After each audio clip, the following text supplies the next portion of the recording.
Bienvenue dans ce nouveau module où nous verrons les variables et les types primitifs en Java. Dans ce premier chapitre, nous verrons comment déclarer des variables en Java.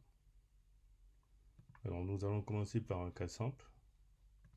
D'abord, ce qu'on va faire, c'est que on va d'abord déclarer une variable. Donc ça, il s'agit d'une déclaration. Ce qu'il faut savoir, c'est que là, on a le type, on a le nom de la variable, et ça se termine par un point virgule parce que là, il s'agit d'une instruction.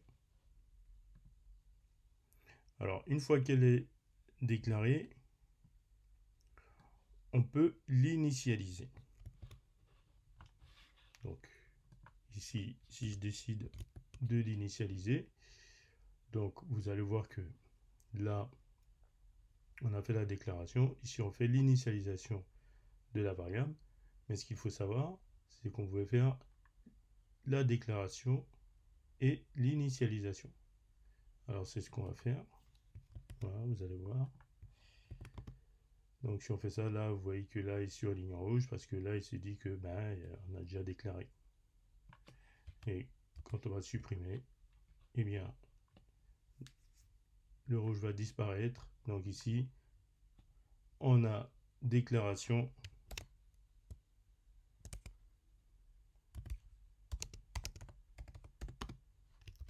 plus initialisation. Donc une fois que ça c'est fait, on peut l'afficher au niveau de la console. Voilà.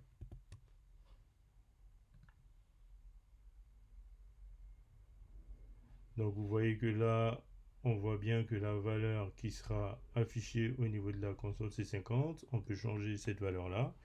On peut mettre 100. Voilà, vous allez voir qu'on aura la même chose. Enfin, quand je dis la même chose, on aura la valeur 100 qui sera affichée et ainsi de suite.